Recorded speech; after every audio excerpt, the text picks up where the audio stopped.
Abrimos nuestras Biblias en esta noche allí en el capítulo 21 de San Lucas y leemos hasta el verso 37.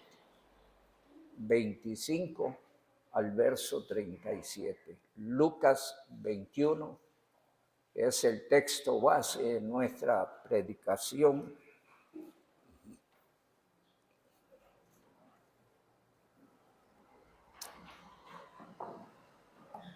Dice así la única santa y bendita palabra de Dios. Entonces habrá señales en el sol, en la luna y en las estrellas, y en la tierra angustia de las gentes confundidas por el bramido del mar y de las olas, desfalleciendo los hombres por el temor y la expectación de las cosas que sobrevendrán en la tierra, porque las potencias de los cielos serán conmovidas. Entonces verán al Hijo del Hombre que vendrá en una nube con poder y gran gloria. Cuando estas cosas comiencen a suceder, erguíos y levantad vuestra cabeza, porque vuestra redención está cerca. También les dijo una parábola: mirad la higuera y todos los árboles, cuando ya brotan, viéndolo, sabéis por vosotros mismos que el verano está ya cerca. Así también vosotros, cuando veáis que suceden estas cosas, sabed que está cerca el reino de Dios. De cierto os digo que no pasará esta generación hasta que todo esto acontezca. El cielo y la tierra pasarán, pero mis palabras no pasarán. Mirad también por vosotros mismos, que vuestros corazones no se carguen de glotonería y embriaguez y de los afanes de esta vida, y venga de repente sobre vosotros aquel día. Porque como un lazo vendrá sobre todos los que habitan sobre la faz de toda la tierra. Velad pues en todo tiempo orando, que seáis tenidos por dignos de escapar de todas las cosas que sobrevendrán y de estar en pie delante del Hijo del Hombre. Y enseñaba de día en el templo, y de noche saliéndose estaba en el monte que se llama de los Olivos. Y todo el pueblo venía a él por la mañana para oírle en el templo. El Señor nuestro Dios añada bendición con su palabra. Inclinamos nuestros rostros. Bendito Dios, Señor y Padre nuestro, nos sentimos muy honrados que nos hayas escogido en Cristo para ser tus hijos y ser parte del honorable cuerpo de Cristo, la iglesia. Gracias por el honor, oh Dios, que tenemos como iglesia reunirnos para exaltarte, alabarte y bendecirte, porque muchos son los cuidados y las bendiciones que tú nos das en Cristo. Gracias, oh Dios, porque es por tu misericordia que estamos aquí. Rogamos, oh Dios Padre amado, una bendición muy especial para todos los presentes. Rogándote, oh Dios, que esta noche sea de aprovechamiento espiritual para cada uno de nosotros, que esto venga a recordarnos, oh Dios, el desarrollo del plan tuyo y la altura de los tiempos en que nos encontramos, y sobre todo a mantenernos fieles, firmes, constantes, Señor, como creyentes, como miembros de la iglesia, como servidores tuyos, que cada uno de nosotros pueda mantenerse activo espiritualmente hasta el día glorioso de tu venida. Entre tanto, motívenos, oh Señora, a ir un poquito más adelante en la vida espiritual, pues tú nos has provisto todo conforme a las riquezas de tu gracia, para que nosotros nos desarrollemos y crezcamos.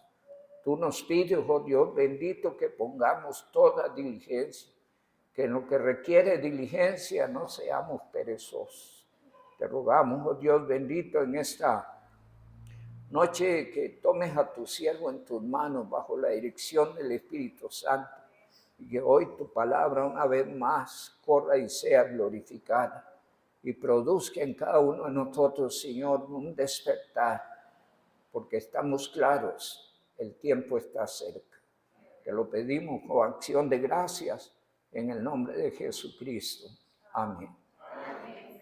Pueden sentarse, amados hermanos. Es importante, la semana pasada hice una pregunta y es, ¿cree usted que estamos en los últimos tiempos? Si estamos claros en esto, es importante hoy más que nunca tomar la vida espiritual con más seriedad, con más fidelidad, con más responsabilidad. Porque el Señor quiere llegar y encontrarnos con la frente en alto, amén. ¿Qué significa eso? No es que usted se levante y levante su frente, no, que espiritualmente usted pueda levantarse, estar a la expectativa, estar esperando, amén, deseando ese día glorioso de su venida. No podemos descuidarnos. He predicado en estos días que la iglesia que está viviendo hoy es muy diferente a la iglesia hace unos años atrás. Hace unos años atrás, casi no habían carros aquí en la iglesia. Habían 2 o 3 hermanos que tenían carros, hermano Edgar, hermano Encio Alvarado, hermano Julio Soto. Ya los 3 se fueron por el Señor. La demás gente venía a pie, de donde viviera. No había en ese entonces santo transporte como hay ahora. Recuerdo, a la altura de ese tiempo creo habían 3, 4 taxis en Naranjo. ¿Sí? Entonces la mayoría de movimiento era en bus o a pie. Hoy casi todos los hermanos tienen carro. El taxi está amontonado por todos lados, los hay aprobados por las leyes y otros, ¿verdad? De manera que los carros están allí. Los buses abundan, pero muchas veces falta la voluntad. Y por eso la iglesia hoy es diferente. Y necesitamos volvernos a reencontrar en Cristo. Dios no quiere que ningún creyente afloje. Pero está sucediendo en los últimos tiempos. Tenemos la seguridad de la salvación, amén. Hablaba con el hermanito Francisco de la dicha de la seguridad de la salvación en Cristo. Porque si no, no tendrían ninguna posibilidad si en algo dependiera de nosotros. Pero hay cositas que usted y yo podemos hacer y es corresponder a la obra de la cruz. ¿Cuál es la idea? Vivir el plan de Dios para mi vida a través de la cruz. ¿Para qué me llamó el Señor? Amén. Tratar de corresponder al Señor en el plan de Él para mi vida. ¿Sí? Y cada quien debe mirar esto no en colectivo, sino en personal. Porque soy yo con Dios, es usted con Dios. Y es a usted y a mí que Dios nos quiere ver caminar. Es a usted y a mí que Dios no quiere que aflojemos. Hay un texto bonito allí en Filipenses 4:1.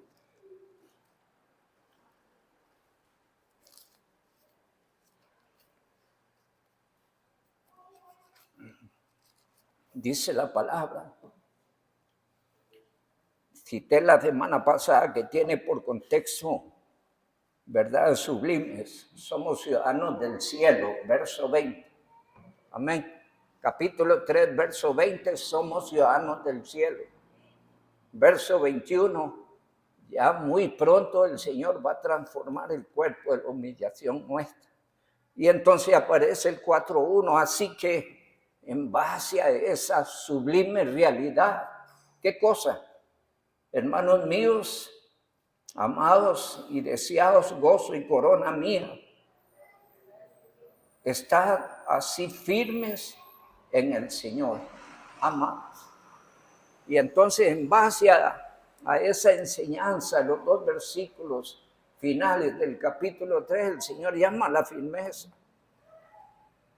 a no aflojar, a no ceder, a mantenerse a estar yo, como dice el Salmo 27:4, a entender que soy yo el que debe alabar al Señor, debe sentir la necesidad de alabar al Señor. Soy yo el que debe procurar por todos los medios buscar formas en servir al Señor. Soy yo el que debe testificar de Cristo. Soy yo el que debe seguir a Jesucristo. Por eso dije que es un asunto personal. Y que yo sea moviéndome para la gloria de Dios entre todo su pueblo, ¿verdad? La palabra del Señor nos enseña que el tiempo está cerca y el capítulo 21, a partir del verso 25, nos indica algunas señales que empiezan a darse. Toqué la semana pasada una de las primeras señales que se tocan, y es que vendrán engañadores, falsos cristos, burladores. Y me llamaba a conversar con el hermano Francisco del último detalle que miré allí en las redes. Es un detalle importante donde un predicador, llamando la atención a todo el pueblo cristiano, desde luego no le hagan caso, llamando a todo el pueblo cristiano de que se cuidaran de la Biblia Scofield. La Biblia Scofield es la misma Biblia Reina Valera, solo que con la diferencia de que trae comentarios muy precisos sobre la profecía. ¿Y por qué este ataque contra el Scofield? Porque allí se habla mucho de la venida de Cristo, del gobierno final y muchas cosas más. Y entonces hay un ataque directo contra la verdad, contra la palabra. Porque multitudes de burladores ya no creen en la venida del Señor. Y otros predicadores meten la iglesia en medio de la tribulación e inclusive al final de la tribulación. Y el creyente debe cuidarse. Creamos a Dios y su palabra. Amén. Y Dios y su palabra nos dice que Cristo viene. Cristo viene antes de que inicie la tribulación. Pero van a haber engañadores que van a tratar de enseñar cosas, ¿verdad? Y hay un movimiento religioso a nivel mundial en el sentido de distorsionar, de torcer la verdad. ¿Y a dónde apunta todo eso? Claro que hay un objetivo, hay un interés, y es que está primando ya a la altura de los tiempos que estamos, una iglesia universal, ecuménica, ¿sí? Entonces hay que combatir todo lo que riñe con ese objetivo.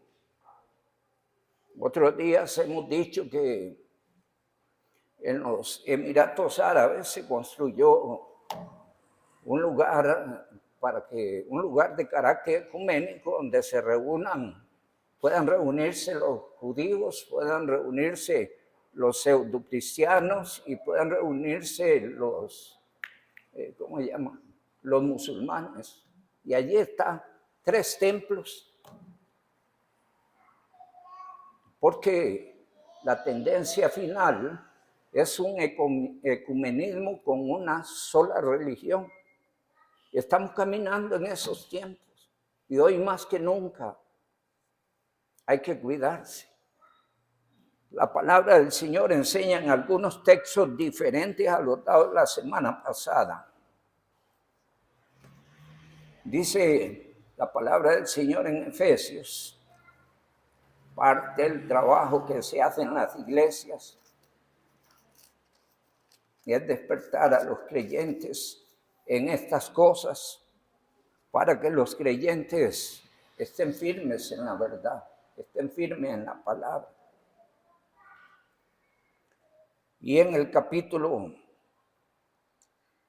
4, versículo 14. Los versos 11, 12.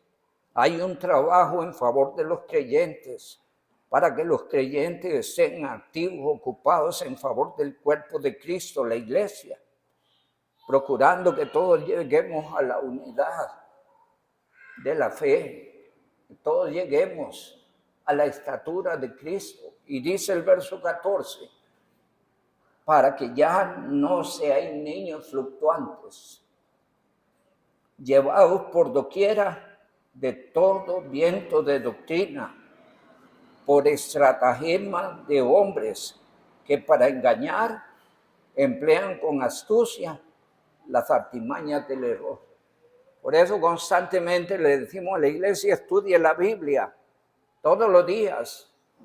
Tenga una relación con la Biblia todos los días. Trate de estudiar, de investigar. Trate de ser un creyente cristocéntrico y bibliocéntrico. Porque en la medida en que usted tiene conocimiento de la palabra, va a ser más difícil que sea engañado. Y justamente el trabajo que se hace en la iglesia es para salvaguardar al creyente de las falsas doctrinas y de los engañadores. Dice también la palabra del Señor en Colosenses capítulo 2, verso 8. Dentro de la gran argumentación de esos tres templos es vender la idea de que Cristo no es la roca angular, que la roca angular viene a ser Abraham, de donde emanan las tres religiones, sean los musulmanes, sean los judíos o los pseudocristianos. Y los que allí entran firman un documento donde se hace constar que aceptan que Cristo no es la roca angular. Pero la Biblia enseña otra cosa en el capítulo 2 de Efesios, ¿verdad? En 1 Pedro, capítulo 1, se habla de eso. Hay muchas escrituras que hablan quién es la roca angular. Allá leemos en Romanos 10:4. 10:4, 1 Corintios 10:4, perdón.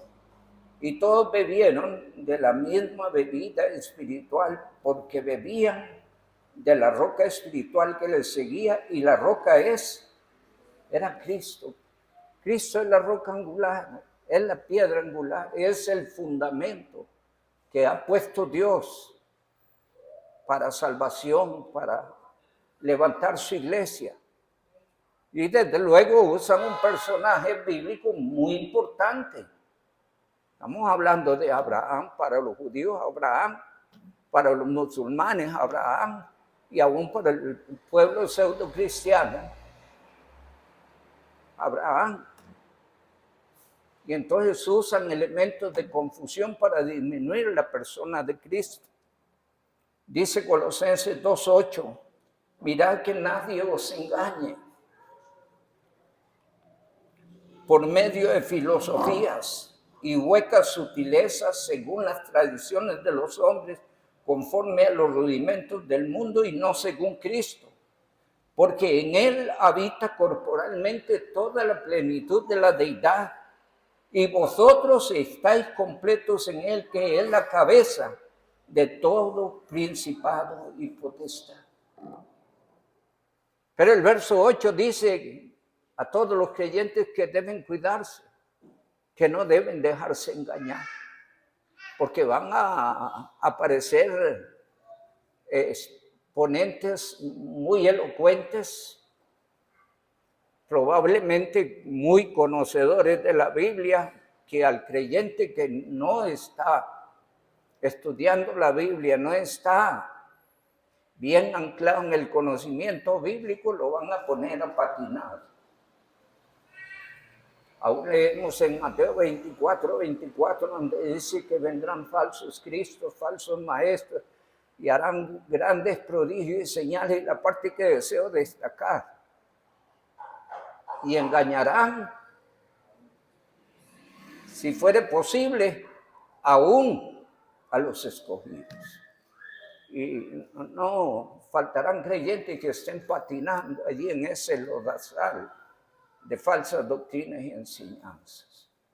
La palabra del Señor nos dice también en 1 Corintios, importantísimo, apéguese a la Escritura, ame la palabra, estúdiela, medítela, tome tiempo para ella.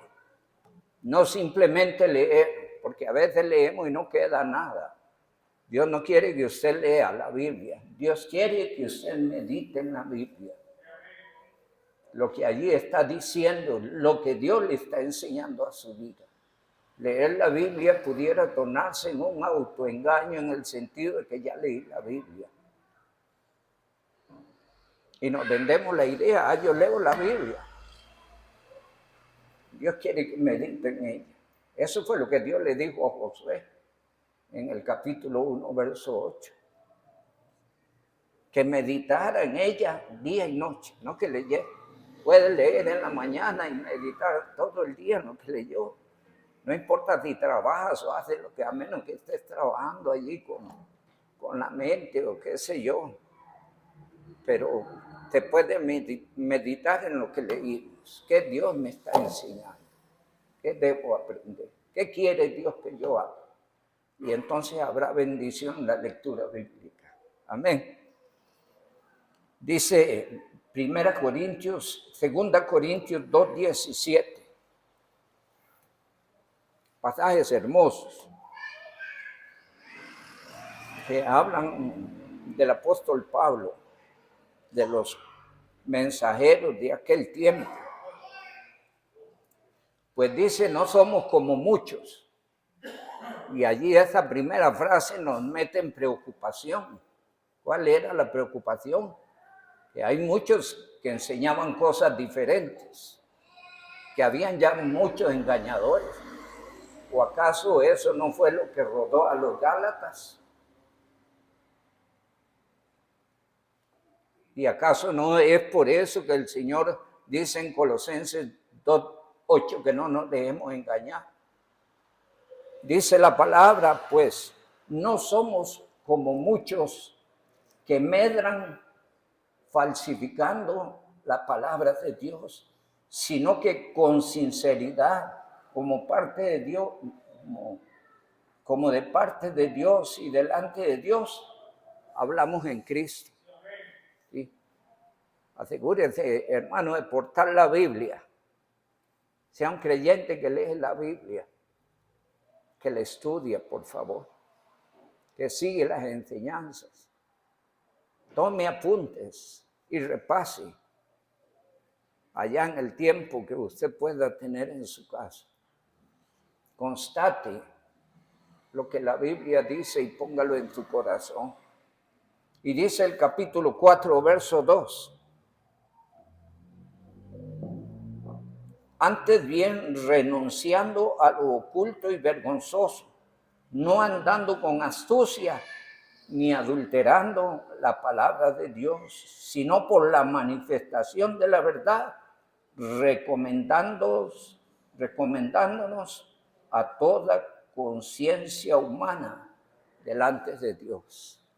No olvidemos que nuestra vida es delante de Dios, ¿verdad? Y se rige y dirige en conformidad a la palabra. Peguémonos a ella. Tengamos cuidado con lo que oímos o vemos, ¿verdad? Porque ya se habló de la cadena del pastor, ¿verdad? Que no todo lo que brilla es oro. Y hay que tener cuidado con eso. Bien. La palabra del Señor nos enseña en el capítulo 21 de San Lucas que además de los engañadores, los falsos cristos y los burladores, el mundo sería conmocionado por guerras. Y es la noticia de todos los días, ¿no? ¿Ah? Hermano Víctor, ¿puede leernos allí un poquito de lo que viene allí apuntado, por favor?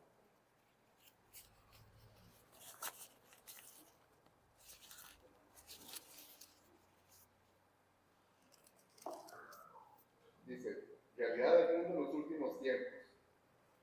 Países en guerra actualmente en el 2020, 2023, conflicto entre Rusia y Ucrania, el conflicto palestino-israelí que ha dejado 1.400 muertos del lado de israelí y 3.500 del lado de Palestina. En Medio Oriente y en el norte de África se encuentran activos 45 conflictos armados, 35 en el resto del continente americano. Asia cuenta con 21 conflictos activos, Europa tiene 7 y América Latina es escenario de 6 conflictos armados. Yemen, tras 5 años de guerra en Yemen, vive las peores crisis del planeta. Irak, Siria, Sudán del Sur, Somalia, Afganistán. Las guerras con Georgia en el 2008 y el 2022 con Ucrania y Azerbaiyán y Armenia, la más reciente hace menos de un mes. Y Estados Unidos, Reino Unido y Francia ayudaron a derrocar el régimen de Libia, lo que desató una guerra civil fratricida.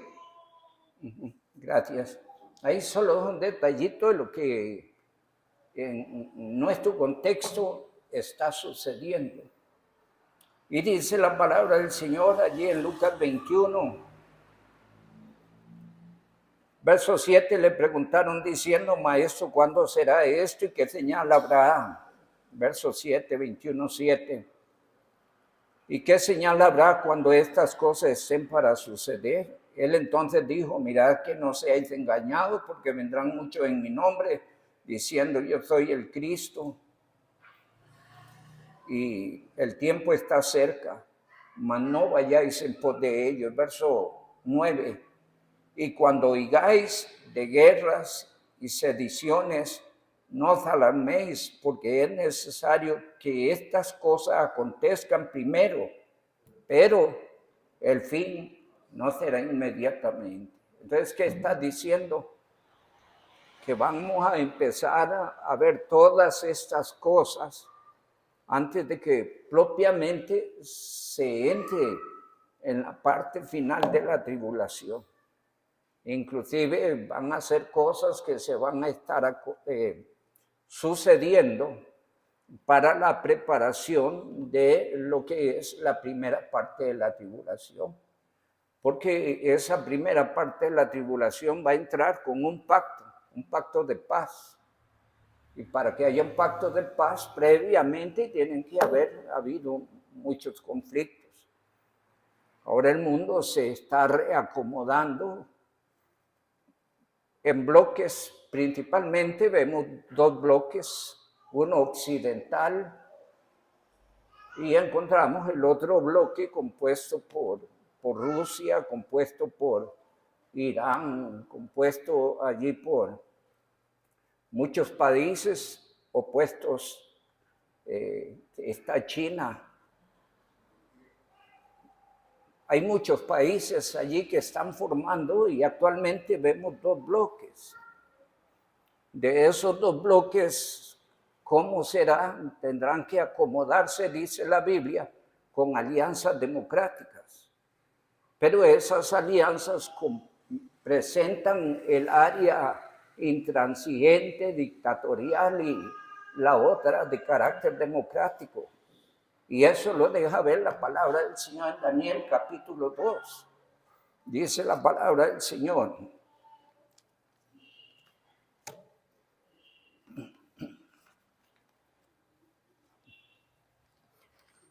Daniel capítulo 2 está enfocando las cosas del fin.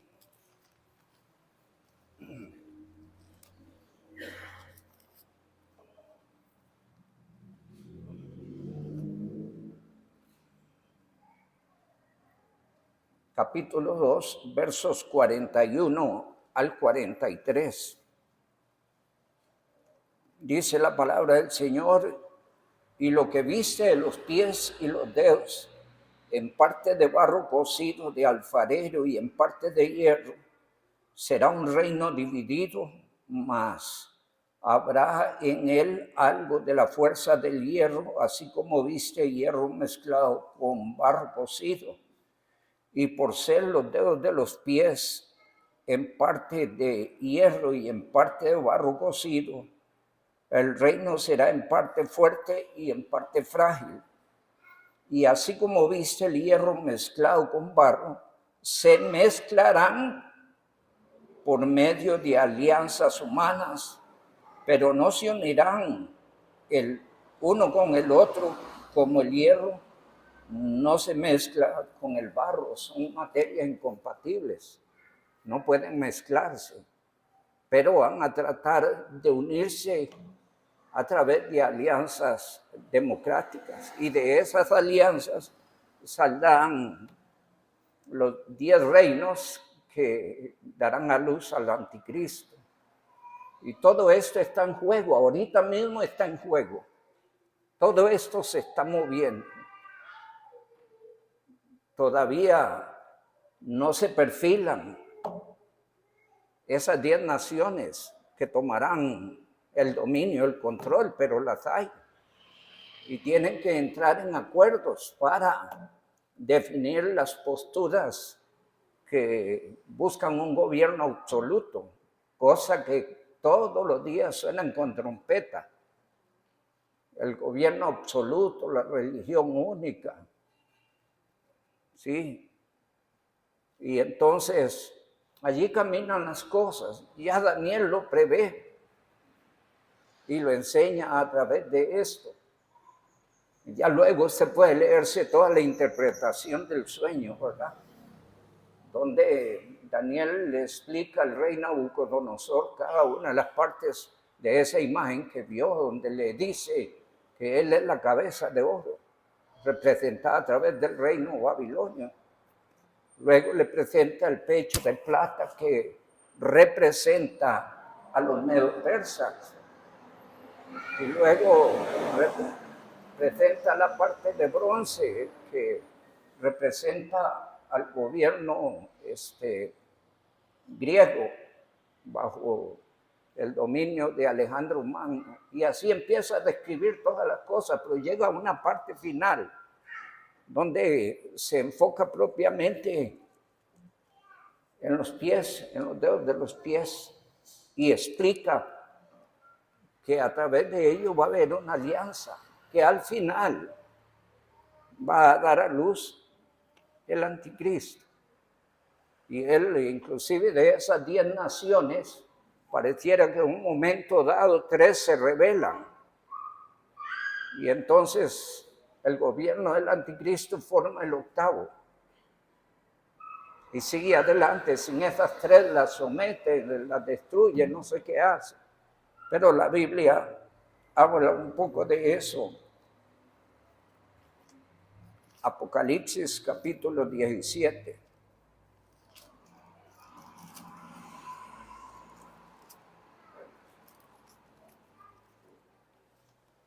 Versículos 12 y 13.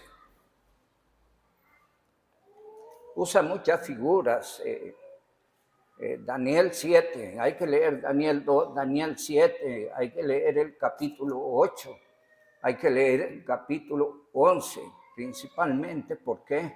Porque hablan en alguna medida o perfilan al anticristo y hablan de esas 10 naciones. Mas dice Apocalipsis 17, 12. Y los 10 cuernos que has visto son 10 reyes que aún no han recibido reino, pero por una hora recibirán autoridad como reyes juntamente con la bestia.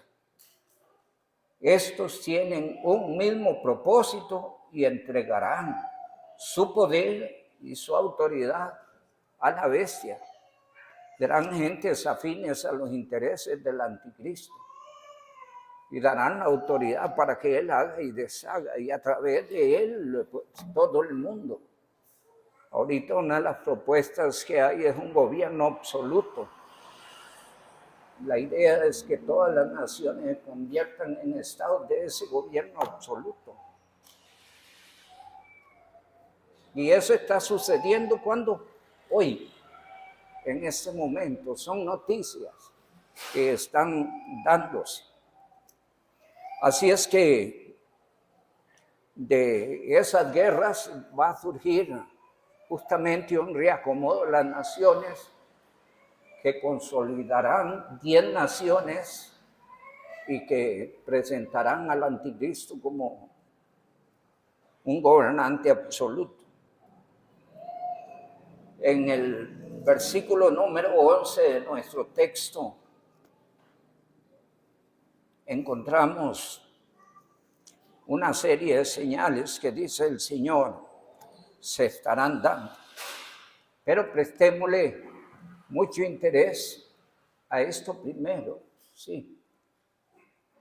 Los falsos maestros, los falsos cristos, los engañadores, los burladores. La semana pasada cité Judas y allí concluimos en los versos 17 hasta el 19. Y justamente Judas está metido dentro de un contexto inmediato a Apocalipsis. Y está hablando, y hay que leer todo la carta de Judas para ver las cosas que estarán identificando propiamente a la apostasía. La apostasía empieza a hacerse visible en el tiempo de la iglesia, pero la apostasía se consolidará plenamente cuando la iglesia de Jesucristo sea sacada de la tierra. Cuando nosotros partamos para estar con Cristo, aquí va a quedar todo lo que no es, como una religión única. Claro, la iglesia va a provocar, como decimos los ticos, mucho barullo, porque van a estar pasando muchas cosas terribles que nadie va a poder ignorar la partida de la iglesia de esta tierra. Y podemos conjeturar un poquillo en eso. Y aquí hay muchos choferes, ¿verdad que sí? ¿Cuántos choferes hay? Quería ver, levanten sus manos sin miedo. Ok. El momento del arrebatamiento usted va manejando. Yo no sé para dónde vaya. El carro va a seguir sin rumbo. ¿Qué va a pasar? No sé. Ojalá que en la aviación hayan pilotos auxiliares, porque si va uno solo en capacidad de vuelo, yo no sé qué va a pasar con ese chunchi y los que van allí, ¿verdad? Entonces eso para conjeturar, no va a poder ser ignorado el arrebatamiento de la iglesia. Contaba una joven en aquel entonces, hace algunos años, predicamos sobre la venida de Cristo. Y dice que un día llegó a la casa y empezó a llamar, mamá. Y no había ni bulla ni nada. Y dice que entró a la casa y empezó a ir a un lado llamando y nadie en la casa. Y dice que le entró un terrible temor de que Jesucristo hubiera llevado a su iglesia. Porque va a pasar, las familias no van a poder pasar esto desapercibido. Los niños, yo no sé, las comandancias van a llenarse de denuncias de desapariciones de los niños. Porque todo varón que abriese la matriz será llamado santo al Señor, dice la palabra. Cuando busquen a papá y no está papá, a mamá y no está mamá, y de repente los hijos ya no lleguen, y eso va a meter el mundo en desesperación y en angustia. Y ahí estarán los que caminan a un gobierno absoluto tratando de inventar, porque no ignoran. El diablo no ignora.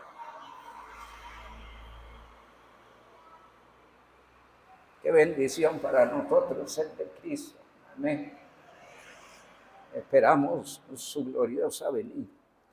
La Biblia dice de señales, ahí citamos algunas, pero dice el verso 11.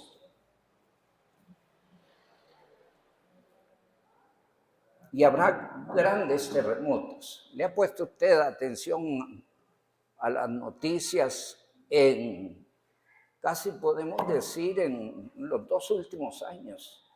Hermanos, ha temblado en todo lugar. Terremotos. Han muerto montones de gentes. No sé si ahí viene un dato, hermano Víctor. Un montón. Bueno, leamos un poco más al final. Bueno, a ver, pase de aquí. Eso creo que data del 2020 en adelante.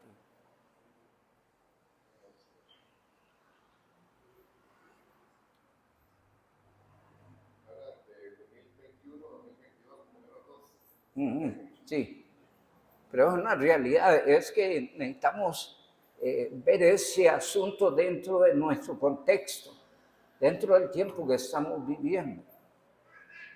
Lo cierto es que cada año, bueno, todos los años hay terremotos en todas partes del mundo, pero los de 2018, por ejemplo, dicen que el 28 de septiembre, un terremoto de 7.5 azota Indonesia, provocando la muerte de más de 4.300 personas. El 14 de agosto de 2021 en Haití, un sismo de 7.2 deja más de 2.200 muertos. El 22 de junio de 2022 en Afganistán, más de 1.100 muertos en terremoto en magnitud de 6.1. En septiembre, hace poquito, en Turquía hubo aproximadamente 3.700 muertos y creo que fue de 6.7 el terremoto, porque las estructuras de ahí no son nada naturales para poder soportar eso. También dice que en Nepal hubo 8.800 personas que mueren por un terremoto de magnitud 7.8 y uno que hubo en el 2004 también en Indonesia, que murieron aproximadamente 220.000 personas. También que hubo también un tsunami que arrasó con toda la población que estaba en el lugar. También creo que en Japón, creo que estoy leyendo por aquí, en Japón también hubo hace como en el 2011, perdón, un sismo de magnitud 9.0 en la costa noreste de Japón desata un tsunami, lo que provoca la muerte de más de 20.000 personas. Sí, así citando, pero creo que ese dato viene del 2000. Aquí tratamos de aprovechar el factor tiempo, pero es la realidad de lo que estamos viviendo, hermanos. Y el versículo 11 dice, y habrá terremotos y en diferentes lugares hambres y pestilencias. ¿Qué generan las hambres y las pestilencias? Las guerras, los terremotos. De una cosa va con otra. Por ejemplo, en Haití, uno de los países más pobres, y ese terremoto los mete en una condición más deprimente, más terrible. Entonces el verso 11 dice, y habrá terremotos en diferentes lugares, hambres y pestilencias, y habrá terror y grandes señales en el cielo. Porque las potencias de los cielos serán conmovidas. Y yo no sé, en los últimos tiempos se han pronunciado mucho el área de los eclipses, ¿sí?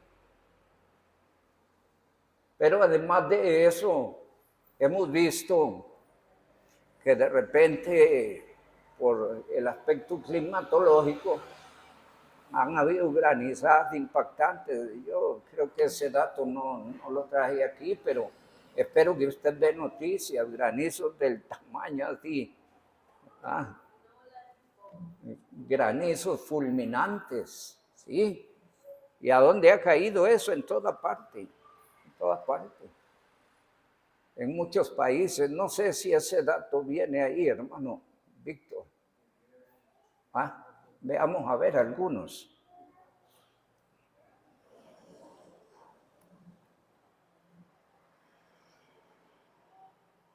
dice que el 28 de septiembre de 2015 hubo una luna de sangre, una superluna que también es un eclipse lunar. La luna nunca estará tan cerca de la Tierra. Este evento se produce durante la fiesta de los tabernáculos Sukkot. Dice que hubo un eclipse solar parcial el 3 de septiembre de 2015, fiesta de las trompetas en el calendario de Israel y el séptimo aniversario de la última caída de los principales mercados. Luna de sangre, 4 de abril de 2015, fiesta del tabernáculo Sukkot en el calendario de Israel. Eclipse solar total, 20 de marzo de 2015, una señal para los gentiles, aniversario de la fecha probable en que Moisés llevó a los judíos de Egipto. Luna de sangre, 8 de octubre de 2014, fiesta de los tabernáculos Sukkot en calendario de Israel.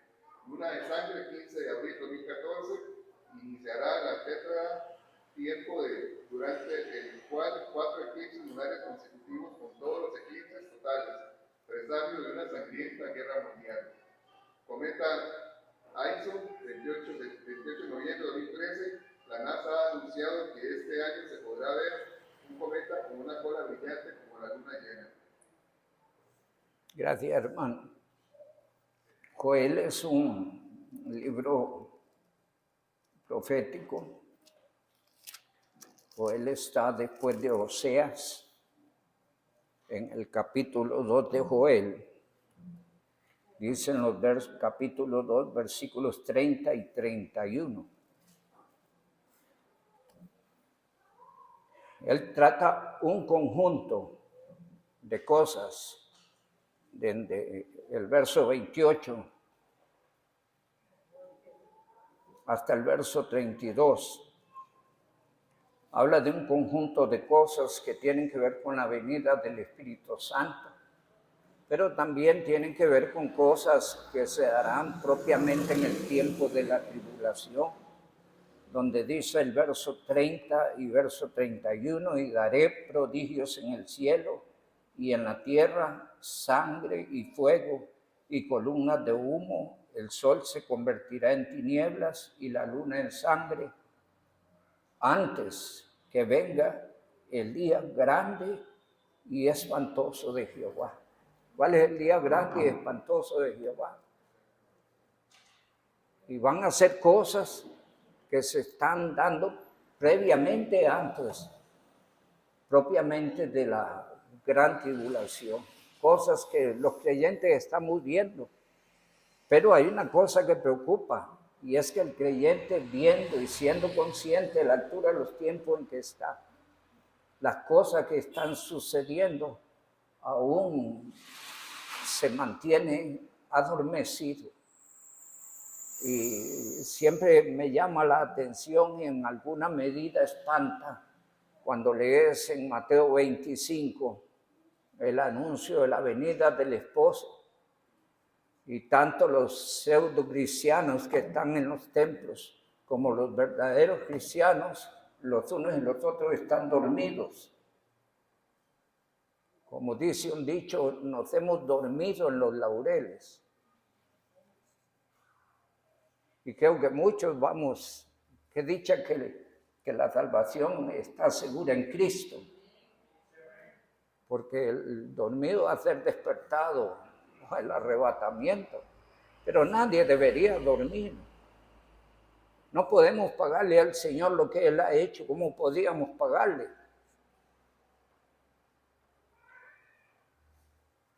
Pero sí debemos corresponder, preocupándonos por nuestra vida espiritual. Cuando usted lee Filipenses 2:12, la última parte del versículo 12, un versículo que apela a la obediencia, el verso 12 en la segunda parte dice, ocupaos en vuestra salvación con temor y temblor. ¿Qué está diciendo el texto? Ocúpese en su vida espiritual. Hay palabras que usa el pastor, ponga alma, vida y corazón a su vida cristiana, sin perder la perspectiva de que es usted con Dios, que su mirada debe estar puesta en Cristo y consciente del tiempo en que nos encontramos. Allí el capítulo 21 dice el verso 34. Dice el 33, no importa lo que la gente crea, la Biblia dice lo que dice y la palabra de Dios se cumplirá. Dice el verso 33, el cielo y la tierra pasarán, pero mis palabras no pasarán. Y hay un llamado en el verso 34, mirad también por vosotros mismos, que vuestros corazones no se carguen de glotonería y embriaguez y de los afanes de esta vida y venga de repente sobre vosotros aquel día. No nos vaya a encontrar el Señor preocupado por las cosas terrenales, gastando aún el tiempo de Él en las cosas terrenales, cuando deberíamos estar deseosos de que Cristo venga, porque el Espíritu Santo anhela ese glorioso día. Cuando lees en Apocalipsis 22, 17, dice, y el Espíritu y la novia dicen, ven. Los creyentes conscientes, despiertos, estamos pendientes de la venida de Cristo. Y aún deberíamos orar por eso, ¿no? Imagínate el Espíritu Santo dentro de nosotros diciendo, Señor, ven ya. ¿Ah? Y el Espíritu y la novia dicen, ven. Cuidémonos, hermanos, no pasemos por alto lo que está sucediendo.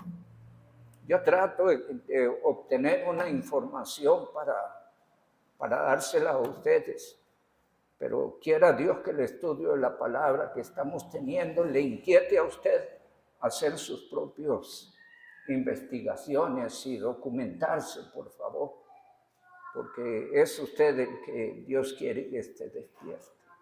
Seguimos la próxima semana. Dios Altísimo me le siga bendiciendo. Prepárense para la venida de Cristo.